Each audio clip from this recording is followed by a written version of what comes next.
नमस्कार दोस्तों, स्वागत करता हूं आप सभी मित्रों का एक बार फिर से चाणक्य नीति के एक और ज्ञानवर्धक और नॉलेजेबल वीडियोस में। दोस्तों, आज के इस वीडियो में हम आपको चाणक्य नीति के अनुसार बताएंगे कि कैसे किसी भी स्त्री या मर्द के चरित्र के बारे में जान सकते हैं आप। दोस्तों, व्यक्ति के चरित्र हम उसके कार्य के प्रति उसकी प्रवृत्ति से पता लगा सकते हैं। व्यक्ति अपने जीवन में जो कुछ भी बनता है अपने विचारों से ही बनता है, इसीलिए हमें अपनी सोच का ध्यान रखना महत्वपूर्ण होता है। दोस्तों, व्यक्ति जो कर्म करते हैं, प्रत्येक विचार जिसका हम अनुसरण करते हैं, वह सब हमारे चित्त पर अपना महत्वपूर्ण प्रभाव छोड़ते हैं। मनुष्य का चरित्र प्रभावों के आधार पर ही तय होता है। यदि व्यक्ति के प्रभाव अच्छे होते हैं तो चरित्र भी अच्छा होता है, और यदि आपके प्रभाव खराब होते हैं तो चरित्र पर भी असर पड़ता है। दोस्तों, हमारे देश में महिलाओं को देवी का दर्जा दिया गया है।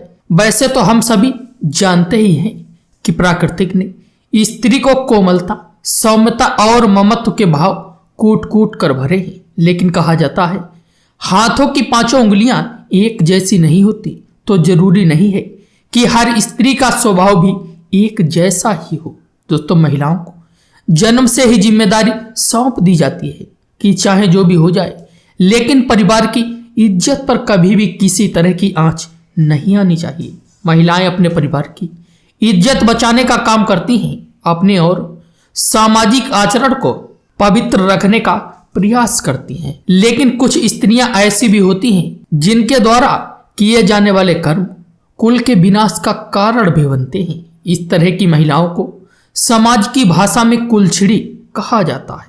महिलाओं के चेहरे और उनके शरीर पर कुछ ऐसे लक्षण होते हैं जो उसे लक्ष्मी का स्वरूप नहीं बल्कि कुल लक्ष्मी करार देते हैं। दोस्तों, महिलाओं की यदि कनिष्ठ उंगली और उसके साथ वाली उंगली जमीन को स्पर्श नहीं करती या अंगूठे के साथ वाली उंगली ज्यादा लंबी होती है, तो इस तरह की महिलाएं समय के अनुसार खुद को बदलने में संकोच नहीं करती हैं। और मित्रों, दूसरी बात है बात बात पर गुस्सा करने वाली महिलाएं। मित्रों, किसी महिला को बात बात पर जल्दी गुस्सा आ जाता है या महिला का स्वभाव गुस्से वाला है, तो महिला के चरित्र पर विश्वास नहीं किया जा सकता है।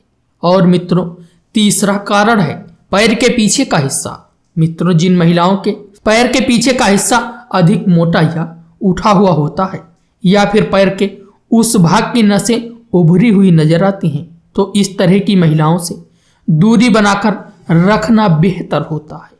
और मित्रों, नंबर 4 है घड़े के आकार का पेट।